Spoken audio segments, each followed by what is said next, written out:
Hello friends, welcome to our YouTube channel and we make videos for you people with great dedication. We work so hard and you do not even subscribe to our channel. Do not share the videos and do not even like them. I request you all with folded hands, please subscribe to the channel and press the bell icon so that you get our upcoming videos first. And share the channel with your friends and encourage us. Video later. 4 अक्टूबर के बाद क्या बदला? Bolshevik निजी संपत्ति की व्यवस्था के पूरी तरह खिलाफ थे। ज्यादातर उद्योगों और बैंकों का नवंबर 1917 में ही राष्ट्रीयकरण किया जा चुका था। उनका स्वामित्व और प्रबंधन सरकार के नियंत्रण में आ चुका था। जमीन को सामाजिक संपत्ति घोषित कर दिया गया। किसानों को सामंतों की जमीनों पर कब्जा करने की खुली छूट दे दी गई। शहरों में बोल्शेविकों ने मकान मालिकों के लिए पर्याप्त हिस्सा छोड़कर उनके बड़े मकानों के छोटे छोटे हिस्से कर दिए ताकि बेघरबार या जरूरतमंद लोगों को भी रहने की जगह दी जा सके। उन्होंने अभिजात्य वर्ग द्वारा पुरानी पदवियों के इस्तेमाल पर रोक लगा दी। परिवर्तन को स्पष्ट रूप से सामने लाने के लिए सेना और सरकारी अफसरों की वर्दियां बदल दी गई। इसके लिए 1918 में एक परिधान प्रतियोगिता आयोजित की गई जिसमें सोवियत टोपी बुदियुनोव का चुनाव किया गया। बोल्शेविक पार्टी का नाम बदलकर रूसी कम्युनिस्ट पार्टी बोल्शेविक रख दिया गया। नवंबर 1917 में बोल्शेविकों ने संविधान सभा के लिए चुनाव कराए लेकिन इन चुनावों में उन्हें बहुमत नहीं मिल पाया। जनवरी 1918 में असेंबली ने बोल्शेविकों के प्रस्तावों को खारिज कर दिया और लेनिन ने असेंबली बर्खास्त कर दी। उनका मत था कि अनिश्चित परिस्थितियों में चुनी गई असेंबली के मुकाबले अखिल रूसी सोवियत कांग्रेस कहीं ज्यादा लोकतांत्रिक संस्था है।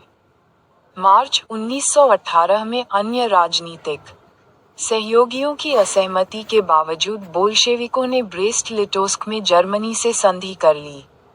आने वाले सालों में बोल्शेविक पार्टी अखिल रूसी सोवियत कांग्रेस के लिए होने वाले चुनावों में हिस्सा लेने वाली एकमात्र पार्टी रह गई। अखिल रूसी सोवियत कांग्रेस को अब देश की संसद का दर्जा दे दिया गया था। रूस एक दलीय राजनीतिक व्यवस्था वाला देश बन गया। ट्रेड यूनियनों पर पार्टी का नियंत्रण रहता था। गुप्तचर पुलिस, जिसे पहले चेका और बाद में ओजीपीयू तथा एनकेवीडी का नाम दिया गया, बोल्शेविकों की आलोचना करने वालों को दंडित करती थी। बहुत सारे युवा लेखक और कलाकार भी पार्टी की तरफ आकर्षित हुए क्योंकि वह समाजवाद और परिवर्तन के प्रति समर्पित थी। अक्टूबर 1917 के बाद ऐसे कलाकारों और लेखकों ने कला और वास्तुशिल्प के क्षेत्र में नए प्रयोग शुरू किए। लेकिन पार्टी द्वारा थोपी गई सेंसरशिप के कारण बहुत सारे लोगों का पार्टी से मोह भंग भी होने लगा था। चित्र 12 सोवियत चित्र 13 मॉस्को में मई दिवस का प्रदर्शन। युद्ध बोल्शेविकों ने जमीन के पुनर्वितरण का आदेश दिया तो रूसी सेना टूटने ज्यादातर सिपाही किसान थे। वे भूमि पुनर्वितरण के लिए घर लौटना तय थे, इसलिए सेना छोड़कर जाने लगे। गैर बोल्शेविक समाजवादियों, रवादियों और राजशाही के समर्थकों ने बोल्शेविक विद्रोह की निंदा की। के नेता दक्षिणी रूस में इकट्ठा होकर बोल्शेविकों रेड्स से लड़ने के टुकड़ियां संगठित करने लगे। 1918 और 1919 में रूसी साम्राज्य के दातर हिस्सों पर सामाजिक क्रांतिकारियों ग्रीन्स और जार समर्थकों व्हाइट्स का ही नियंत्रण रहा। उन्हें फ्रांसीसी, अमेरिकी, ब्रिटिश और बानी टुकड़ियों का भी समर्थन मिल रहा था। ये सभी शक्तियां रूस में राजवाद को फलते फूलते नहीं देखना चाहती थीं। इन टुकड़ियों और शेविकों के बीच चले गृह युद्ध के दौरान लूटमार, डकैती और भूखमरी जो समस्याएं बड़े पैमाने पर फैल गईं। व्हाइट्स में जो निजी संपत्ति के हिमायती थे, उन्होंने जमीन पर कब्जाने वाले किसानों के खिलाफ काफी सख्त रवैया अपनाया। उनकी इन हरकतों के कारण तो गैर बोल्शेविकों के प्रति जनसमर्थन और भी तेजी से इसका घटने लगा। जनवरी 1920 तक भूतपूर्व रूसी साम्राज्य के ज्यादातर हिस्सों पर बोल्शेविकों का नियंत्रण कायम हो चुका था। उन्हें गैर रूसी राष्ट्रवादियों और मुस्लिम जदीदियों की मदद से ये कामयाबी मिली थी। जहां रूसी उपनिवेशवादी ही बोल्शेविक विचारधारा के अनुयायी बन गए थे, वहां यह मदद काम नहीं आ सकी। मध्य एशिया स्थित खीवा में बोल्शेविक उपनिवेशकों ने समाजवाद की रक्षा के नाम पर स्थानीय राष्ट्रवादियों का बड़े पैमाने पर कत्लेआम किया। ऐसे हालात में बहुत सारे लोगों को ये समझ में नहीं आ रहा था कि बोल्शेविक सरकार क्या चाहती है। आंशिक रूप से इसी समस्या से निपटने के लिए ज़्यादातर गैर रूसी राष्ट्रीयताओं को सोवियत संघ (USSR) दिसंबर 1922 में रूसी साम्राज्य में से बोल्शेविकों द्वारा स्थापित किया गया राज्य के अंतर्गत राजनीतिक स्वायत्तता दे दी गई।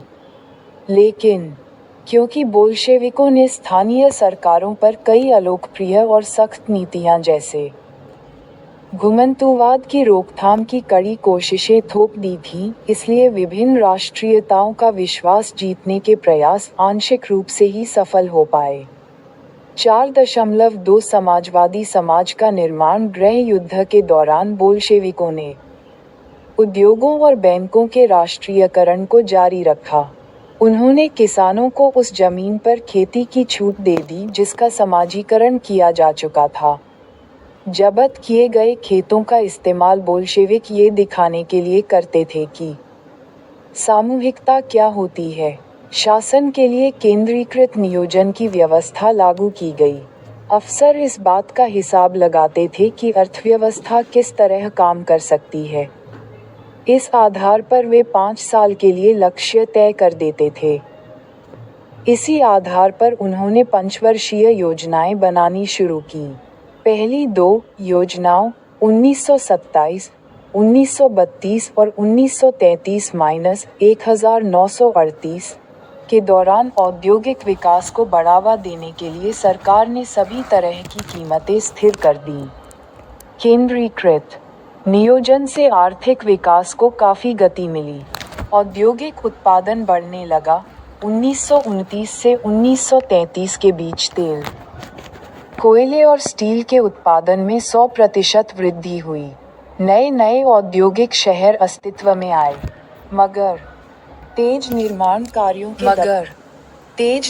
कार्यों के दबाव में कार्य स्थितियां खराब होने लगीं। मैग्निटोगोर्स्क शहर में एक स्टील संयंत्र का निर्माण कार्य 3 साल के भीतर पूरा कर लिया गया। इस दौरान मजदूरों को बड़ी सख्त जिंदगी गुजारनी पड़ी, जिसका नतीजा ये हुआ कि पहले ही साल में 550 बार काम रुका। रिहायशी क्वार्टरों में जाड़ों में शौचालय जाने के लिए 40 डिग्री कम तापमान पर लोग चौथी मंजिल से रन कर सड़क के पार दौड़कर जाते थे। एक विस्तारित शिक्षा व्यवस्था विकसित की गई और फैक्ट्री कामगारों एवं किसानों को विश्वविद्यालयों में दाखिला दिलाने के लिए खास इंतजाम किए गए। महिला कामगारों के बच्चों के लिए फैक्ट्रियों में बालवाड़ियां खोल दी गई। सस्ती स्वास्थ्य सेवा उपलब्ध कराई गई। मजदूरों के लिए आदर्श रिहायशी मकान बनाए गए। लेकिन इन सारी कोशिशों के नतीजे सभी जगह एक जैसे नहीं रहे, क्योंकि सरकारी संसाधन सीमित थे। 4.3 स्टैलिनवाद और सामूहिकीकरण नियोजित अर्थव्यवस्था का शुरुआती दौर खेती के सामूहिकीकरण से पैदा हुई तबाही से जुड़ा हुआ था। 1927-1928 के आसपास रूस के शहरों में अनाज का भारी संकट पैदा हो गया था। सरकार ने अनाज की कीमत तय कर दी थी। उससे ज़्यादा कीमत पर कोई अनाज नहीं बेच सकता था, लेकिन किसान उस कीमत पर सरकार को अनाज बेचने के लिए तैयार नहीं थे। लेनिन के बाद पार्टी की कमान संभाल रहे स्टालिन ने स्थिति से निपटने के लिए कड़े कदम उठाए। उन्हें लगता था कि अमीर किसान और व्यापारी कीमत बढ़ने की उम्मीद में अनाज नहीं बेच रहे हैं। स्थिति पर काबू पाने के लिए सट्टेबाजी पर अंकुश लगाना और व्यापारियों के पास जमा अनाज को जब्त करना जरूरी था। 1928 में पार्टी के सदस्यों ने अनाज उत्पादक इलाकों का दौरा किया। उन्होंने किसानों से जबरन अनाज खरीदा और कुलकों के ठिकानों पर छापे मारे। रूस में संपन्न किसानों को कुलक कहा जाता था। जब इसके बाद भी अनाज की कमी बनी रही तो खेतों के सामूहिकीकरण का फैसला लिया गया। इस फैसले के पक्ष में एक तर्क ये दिया गया कि अनाज की कमी इसलिए है क्योंकि खेत बहुत छोटे हैं। 1917 के बाद जमीन किसानों को सौंप दी गई थी। फलस्वरूप ज्यादातर किसानों के पास छोटे खेत थे जिनका आधुनिकीकरण नहीं किया जा सकता था। आधुनिक खेत विकसित करने और उन पर मशीनों की सहायता से औद्योगिक खेती करने के लिए कुलकों का सफाया करना, किसानों से जमीन छीनना और राज्य नियंत्रित यानी सरकारी नियंत्रण वाले विशालकाय खेत बनाना जरूरी माना गया। इसी के बाद स्टालिन का सामूहिकीकरण कार्यक्रम शुरू हुआ। 1929 से पार्टी ने सभी किसानों को सामूहिक खेतों कोलखोज में काम करने का आदेश जारी कर दिया। ज्यादातर जमीन और साजो सामान सामूहिक खेतों के स्वामित्व में सौंप दिए गए। सभी किसान सामूहिक खेतों पर काम करते थे और कोलखोज के मुनाफे को सभी किसानों के बीच बांट दिया जाता था। इस फैसले से गुस्साए किसानों ने सरकार का विरोध किया और वे अपने जानवरों को खत्म करने लगे। 1929 से 1931 के बीच मवेशियों की संख्या में 1/3 कमी आ गई। सामूहिकीकरण का विरोध करने वालों को सख्त सजा दी जाती थी। बहुत सारे लोगों को निर्वासन या देश निकाला दे दिया गया। सामूहिकीकरण का विरोध करने वाले किसानों का कहना था कि वे न तो अमीर हैं और न ही समाजवाद के विरोधी हैं। वे बस विभिन्न कारणों से 44 समकालीन विश्व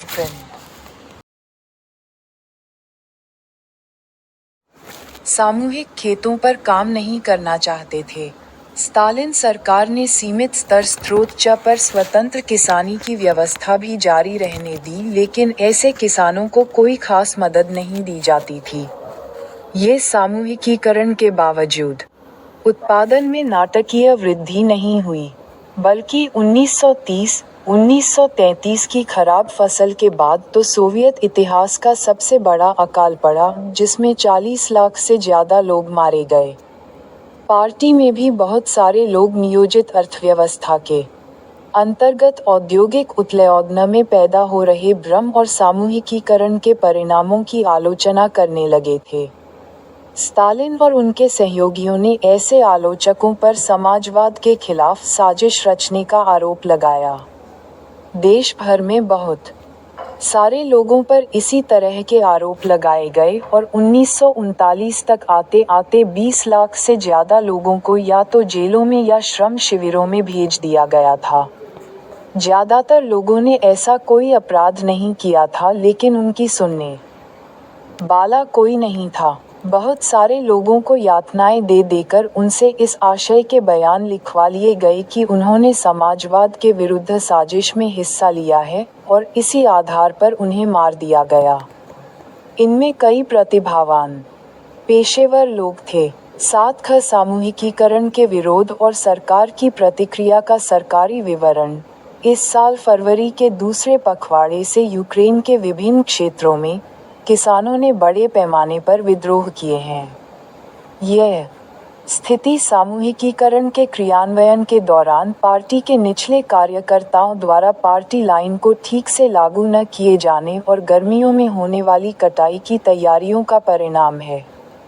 बहुत थोड़े से समय में उपरोक्त क्षेत्रों में चल रही गतिविधियां आसपास के इलाकों में भी फैल गई हैं। सबसे आक्रामक विद्रोह सीमावर्ती इलाकों में हुए हैं।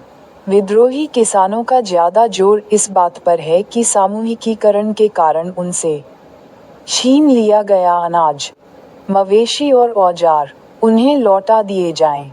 1 फरवरी से 15 मार्च के बीच 25,000 गिरफ्तारियां हो चुकी है। 656 को मृत्युदंड दिया गया है। 3.673 को श्रम शिविरों में बंद कर दिया गया है और 5,580 को देश निकाला दिया गया है। यूक्रेन राज्य पुलिस प्रशासन के प्रमुख के.एम. कार्लसन द्वारा कम्युनिस्ट पार्टी की केंद्रीय समिति को भेजी गई रिपोर्ट। 19 मार्च 1930 वी सोकोलो सम ऑब्शचेस्त्वों व्लास्ट वो 1930 ये गोदी एक ऐसे किसान द्वारा लिखा गया पत्र है जी सामूहिक खेत में काम नहीं करना चाहता। उसने क्रिस्तियानस्काया गजेंटा कृषक समाचार पत्र को ये खत लिखा था। उद्धरण मैं स्वाभाविक रूप से खेती करने वाला किसान हूँ। मेरा जन्म 1879 में हुआ था। मेरे परिवार में 6 सदस्य हैं। मेरी पत्नी की पैदाइश 1871 की है।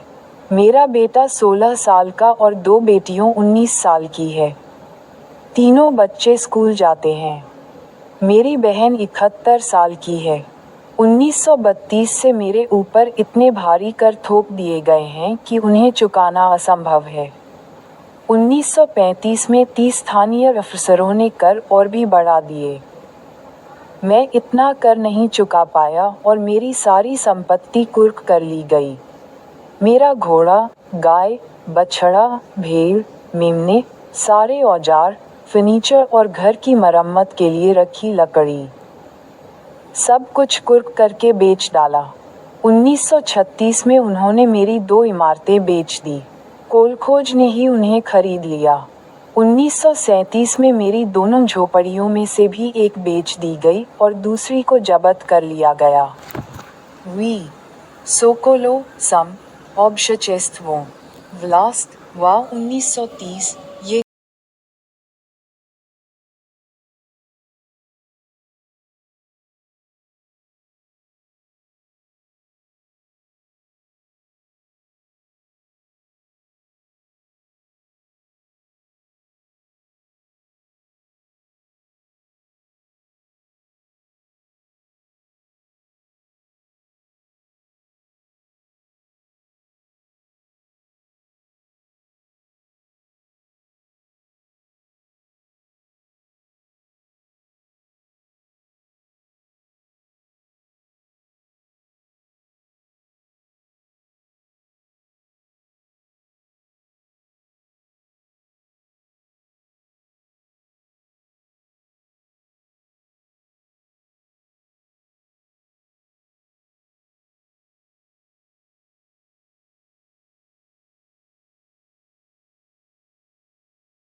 पाँच रूसी क्रांति और सोवियत संघ का वैश्विक प्रभाव बोल्शेविकों ने जिस तरह सत्ता पर कब्जा किया था और जिस तरह उन्होंने शासन चलाया उसके बारे में यूरोप की समाजवादी पार्टियां बहुत सहमत नहीं थीं, लेकिन मेहनतकशों के राज्य की स्थापना की संभावना ने दुनिया भर के लोग में एक नई उम्मीद जगा दी थी।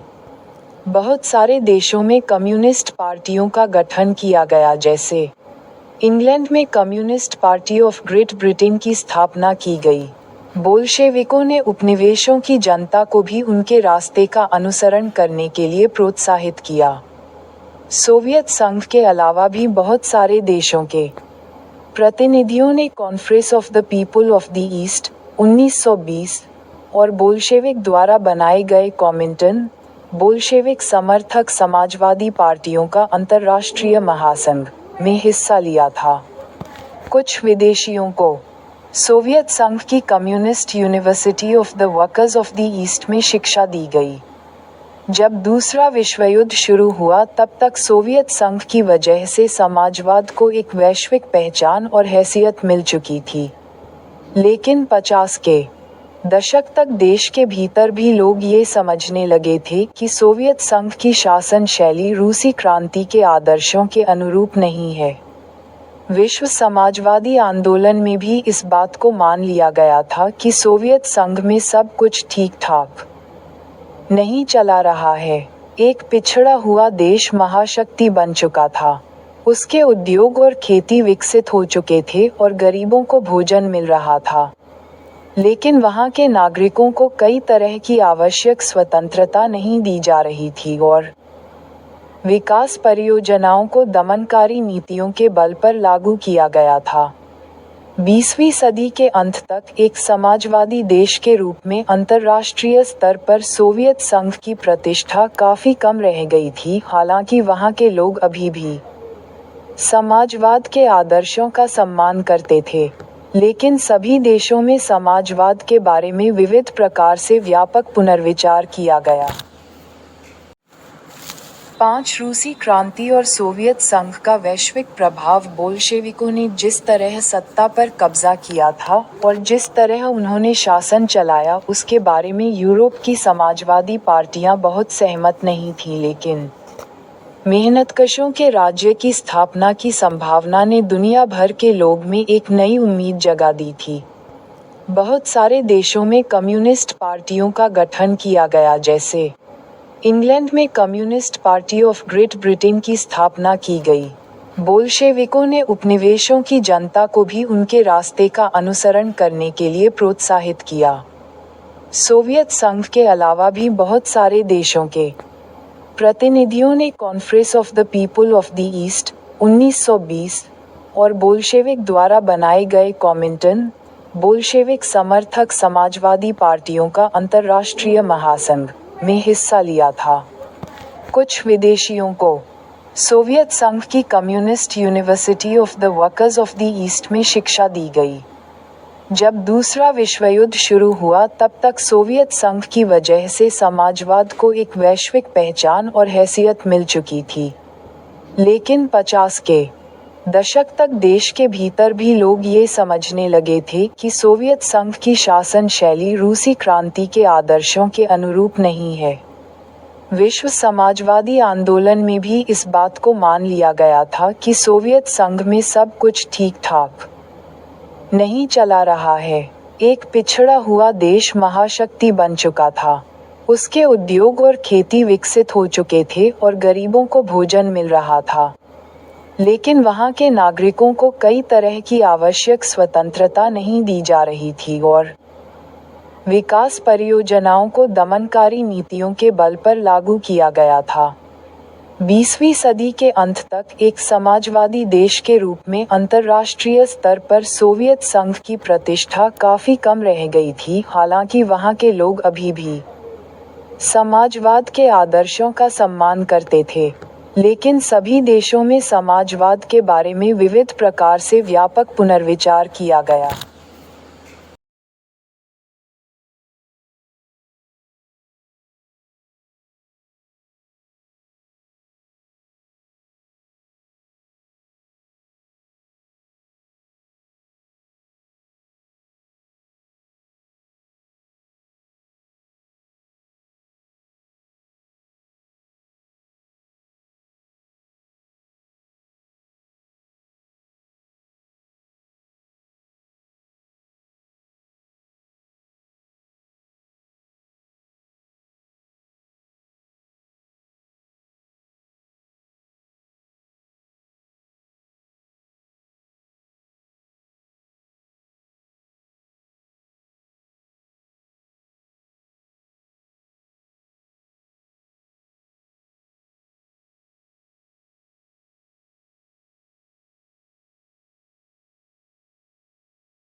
सामूहिक खेतों पर काम नहीं करना चाहते थे।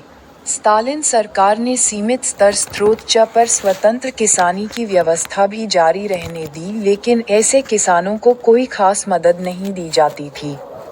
ये सामूहिकीकरण के बावजूद उत्पादन में नाटकीय वृद्धि नहीं हुई, बल्कि 1930-1933 की खराब फसल के बाद तो सोवियत इतिहास का सबसे बड़ा अकाल पड़ा, जिसमें 40 लाख से ज़्यादा लोग मारे गए।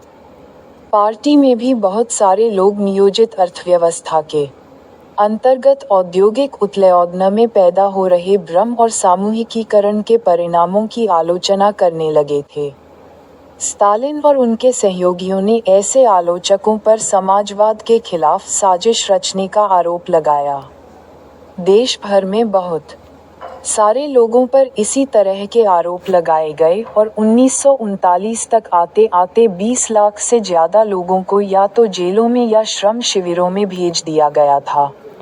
ज़्यादातर लोगों ने ऐसा कोई अपराध नहीं किया था, लेकिन उनकी सुनने वाला कोई नहीं था। बहुत सारे लोगों को यातनाएं दे देकर उनसे इस आशय के बयान लिखवा लिए गए कि उन्होंने समाजवाद के विरुद्ध साजिश में हिस्सा लिया है, और इसी आधार पर उन्हें मार दिया गया। इनमें कई प्रतिभावान पेशेवर लोग थे। साथ ही सामूहिकीकरण के विरोध और सरकार की प्रतिक्रिया का सरकारी विवरण। इस साल फरवरी के दूसरे पखवाड़े से यूक्रेन के विभिन्न क्षेत्रों में किसानों ने बड़े पैमाने पर विद्रोह किए हैं। यह स्थिति सामूहिकीकरण के क्रियान्वयन के दौरान पार्टी के निचले कार्यकर्ताओं द्वारा पार्टी लाइन को ठीक से लागू न किए जाने और गर्मियों में होने वाली कटाई की तैयारियों का परिणाम है। बहुत थोड़े से समय में उपरोक्त क्षेत्रों में चल रही गतिविधियां आसपास के इलाकों में भी फैल गई हैं। सबसे आक्रामक विद्रोह सीमावर्ती इलाकों में हुए हैं। विद्रोही किसानों का ज़्यादा जोर इस बात पर है कि सामूहिकीकरण के कारण उनसे छीन लिया गया अनाज, मवेशी और औजार उन्हें लौटा दिए जाएं। 1 फरवरी से 15 मार्च के बीच 25,000 गिरफ्तारियां हो चुकी है। 656 को मृत्युदंड दिया गया है।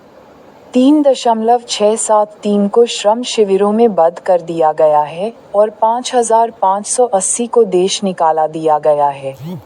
यूक्रेन राज्य पुलिस प्रशासन के प्रमुख के.एम. कार्लसन द्वारा कम्युनिस्ट पार्टी की केंद्रीय समिति को भेजी गई रिपोर्ट। 19 मार्च 1930 वी सोकोलो सम ऑब्शचेस्त्वो व्लास्ट वो 1930 ये गोदी एक ऐसे किसान द्वारा लिखा गया पत्र है जी सामूहिक खेत में काम नहीं करना चाहता। उसने क्रिस्तियानस्काया गजेंटा, कृषक समाचार पत्र, को ये खत लिखा था। उद्धरण ... मैं स्वाभाविक रूप से खेती करने वाला किसान हूँ। मेरा जन्म 1879 में हुआ था। मेरे परिवार में 6 सदस्य हैं। मेरी पत्नी की पैदाइश 1871 की है। मेरा बेटा 16 साल का और 2 बेटियों 19 साल की है। तीनों बच्चे स्कूल जाते हैं। मेरी बहन 71 साल की है। 1932 से मेरे ऊपर इतने भारी कर थोप दिए गए हैं कि उन्हें चुकाना असंभव है। 1935 में 30 स्थानीय अफसरों ने कर और भी बढ़ा दिए। मैं इतना कर नहीं चुका पाया और मेरी सारी संपत्ति कुर्क कर ली गई। मेरा घोड़ा, गाय, बछड़ा, भेड़, मेमने, सारे औजार, फर्नीचर और घर की मरम्मत के लिए रखी लकड़ी, सब कुछ कुर्क करके बेच डाला। 1936 में उन्होंने मेरी 2 इमारतें बेच दी। कोलखोज ने ही उन्हें खरीद लिया। 1937 में मेरी दोनों झोपड़ियों में से भी एक बेच दी गई और दूसरी को जब्त कर लिया गया। वी सोकोलो सम ऑब्शचेस्त्वो व्लास्ट वा 1930 ये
हरकतों के कारण तो गैर बोल्शेविकों के प्रति जनसमर्थन और भी तेजी से इसका घटने लगा। जनवरी 1920 तक भूतपूर्व रूसी साम्राज्य के ज्यादातर हिस्सों पर बोल्शेविकों का नियंत्रण कायम हो चुका था। उन्हें गैर रूसी राष्ट्रवादियों और मुस्लिम जदीदियों की मदद से ये कामयाबी मिली थी, जहां रूसी उपनिवेशवादी ही बोल्शेविक विचारधारा के अनुयायी बन गए थे। वहां यह मदद काम नहीं आ सकी। मध्य एशिया स्थित खीवा में बोल्शेविक उपनिवेशकों ने समाजवाद की रक्षा के नाम पर स्थानीय राष्ट्रवादियों का बड़े पैमाने पर कत्लेआम किया। ऐसे हालात में बहुत सारे लोगों को ये समझ में नहीं आ रहा था कि बोल्शेविक सरकार क्या चाहती है। आंशिक रूप से इसी समस्या से निपटने के लिए ज्यादातर गैर रूसी राष्ट्रीयताओं को सोवियत संघ यूएसएसआर दिसंबर 1922 में रूसी साम्राज्य में से बोल्शेविकों द्वारा स्थापित किया गया राज्य के अंतर्गत राजनीतिक स्वायत्तता दे दी गई।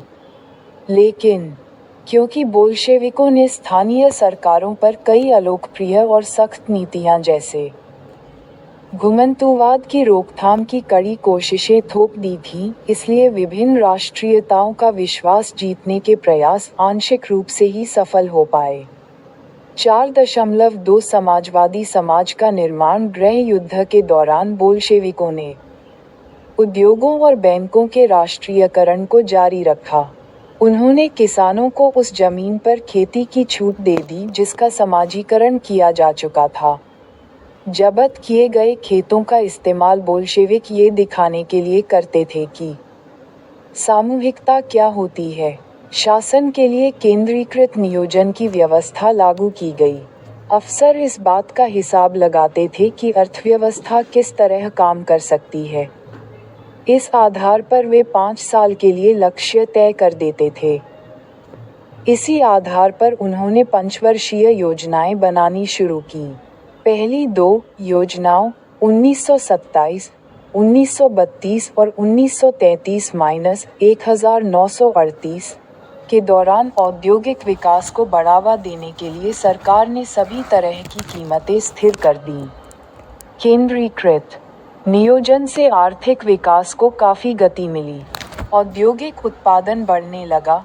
1929 से 1933 के बीच तेल, कोयले और स्टील के उत्पादन में 100% वृद्धि हुई। नए औद्योगिक शहर अस्तित्व में आए, मगर तेज निर्माण कार्यों के दबाव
हरकतों के कारण तो गैर बोल्शेविकों के प्रति जनसमर्थन और भी तेजी से घटने लगा। जनवरी 1920 तक भूतपूर्व रूसी साम्राज्य के ज्यादातर हिस्सों पर बोल्शेविकों का नियंत्रण कायम हो चुका था। उन्हें गैर रूसी राष्ट्रवादियों और मुस्लिम जदीदियों की मदद से ये कामयाबी मिली थी, जहां रूसी उपनिवेशवादी ही बोल्शेविक विचारधारा के अनुयायी बन गए थे। वहां यह मदद काम नहीं आ सकी। मध्य एशिया स्थित खीवा में बोल्शेविक उपनिवेशकों ने समाजवाद की रक्षा के नाम पर स्थानीय राष्ट्रवादियों का बड़े पैमाने पर कत्लेआम किया। ऐसे हालात में बहुत सारे लोगों को ये समझ में नहीं आ रहा था कि बोल्शेविक सरकार क्या चाहती है। आंशिक रूप से इसी समस्या से निपटने के लिए ज़्यादातर गैर रूसी राष्ट्रीयताओं को सोवियत संघ (USSR) दिसंबर 1922 में रूसी साम्राज्य में से बोल्शेविकों द्वारा स्थापित किया गया राज्य के अंतर्गत राजनीतिक स्वायत्तता दे दी गई। लेकिन क्योंकि बोल्शेविकों ने स्थानीय सरकारों पर कई अलोकप्रिय और सख्त नीतियां जैसे घुमंतुवाद की रोकथाम की कड़ी कोशिशें थोप दी थीं, इसलिए विभिन्न राष्ट्रीयताओं का विश्वास जीतने के प्रयास आंशिक रूप से ही सफल हो पाए। 4.2 समाजवादी समाज का निर्माण गृह युद्ध के दौरान बोल्शेविकों ने उद्योगों और बैंकों के राष्ट्रीयकरण को जारी रखा। उन्होंने किसानों को उस जमीन पर खेती की छूट दे दी जिसका समाजीकरण किया जा चुका था। जब्त किए गए खेतों का इस्तेमाल बोल्शेविक ये दिखाने के लिए करते थे कि सामूहिकता क्या होती है। शासन के लिए केंद्रीकृत नियोजन की व्यवस्था लागू की गई। अफसर इस बात का हिसाब लगाते थे कि अर्थव्यवस्था किस तरह काम कर सकती है। इस आधार पर वे 5 साल के लिए लक्ष्य तय कर देते थे। इसी आधार पर उन्होंने पंचवर्षीय योजनाएं बनानी शुरू की। पहली 2 योजनाओं 1927, 1932 और 1933-1938 के दौरान औद्योगिक विकास को बढ़ावा देने के लिए सरकार ने सभी तरह की कीमतें स्थिर कर दीं। केंद्रीकृत नियोजन से आर्थिक विकास को काफ़ी गति मिली। औद्योगिक उत्पादन बढ़ने लगा। 1929 से 1933 के बीच तेल, कोयले और स्टील के उत्पादन में 100% वृद्धि हुई। नए औद्योगिक शहर अस्तित्व में आए, मगर तेज निर्माण कार्यों के